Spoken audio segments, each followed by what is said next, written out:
সেদিন তোমাদের দাদা হুট করেই বলছিল দোকানে রুটি তরকারি নিয়ে যাবে। আমি বললাম হঠাৎ করে এই কথা।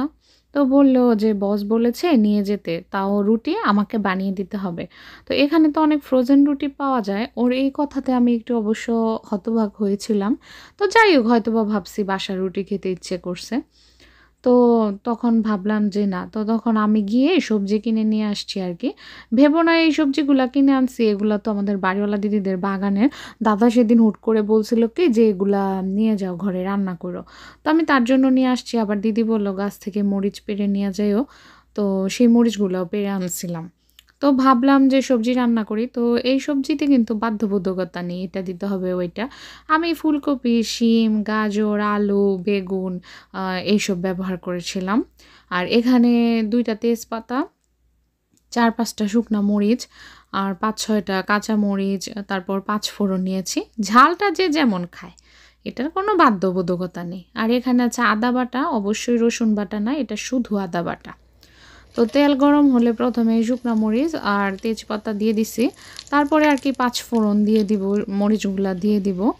আর ওই যে আদা বাটা বেটেছিলাম সেটা দিব। আমি অবশ্য আদা বাটি নাই, এখানে পাটাপোতায় বাটবো করে ওই গ্রেটার দিয়ে গ্রেট করে নিছি।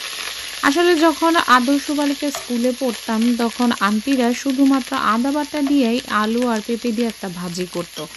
অনেকের নাকি স্কুলে টিফিন খেতে ভালো লাগে না, কিন্তু আমার ভাল লাগতো। ওই যে রুটির সাথে একটু তরকারি দিত। তো একদিন আন্টিকে জিজ্ঞেস করলাম, আন্টি এই তরকারিটাতে কী বাটা দেন, মাকে গিয়ে রান্না করতে বলবো। বললো কি শোনা গো মা, শুধু আদা রসুন দে। তো যাই হোক, আমি রসুনটা ব্যবহার করি নাই, আমি শুধু আদা বাটাটাই ব্যবহার করি যখনই এই তরকারি রান্না করি। তো তারপরে ওই যে সবজিগুলো ধুয়ে রাখছিলাম সেগুলো দিলাম, বরবটি দিছি, মিষ্টি আলু, বেগুন, এটা আসলে যার যার ঘরে যেটা থাকে সে সেটা দিয়ে রান্না করতে পারে। এই তরকারি রান্নাটা হলো সবচেয়ে সহজ। দিয়ে দিছি লবণ আর হলুদ। এখন কথা হচ্ছে লবণ তো আপনারা যতটুক তরকারি রান্নবেন ওইটার মতো করে পরিমাপ করে দিবেন। আর হলুদের গুঁড়া, অনেকেই এই তরকারিটাতে চিনি দেয়, কিন্তু আমি দিই নাই কেন, এখানে যে কুমড়াটা আমি ব্যবহার করছি এটা অনেক বেশি মিষ্টি। তো তরকারিটাতে দিলে আরও বেশি মিষ্টি হয়ে যাবে, তার জন্য দেই নাই। তো লাড়াচাড়া দিয়ে যখন ভাজা হয়ে গেছে, মানে হলুদের যে কাঁচা গন্ধটা আছে, হলুদের গুঁড়ার কাঁচা গন্ধটা গেলে আমি চুলার আঁচটা মিডিয়ামে কইরা ঢাইকা রেখে দিছি। আসলে সময় তো আর দেখি নাই কতক্ষণ রাখছি, মানে পরে এই ১৫-২০ মিনিট। তো রেখে দিয়া দেখেন সবজি, মা গো মা, কড়াই পরে রান্না করলাম, অথচ দেখেন সবজি পরিমা কতটুকু হয়ে গেছে। তো এটা আরও একটু ভাজা ভাজা হইব, জলটা শুকাইব। আমি কিন্তু কোনো জল দেই নাই, এই তরকারিতে আমি জল দেই না।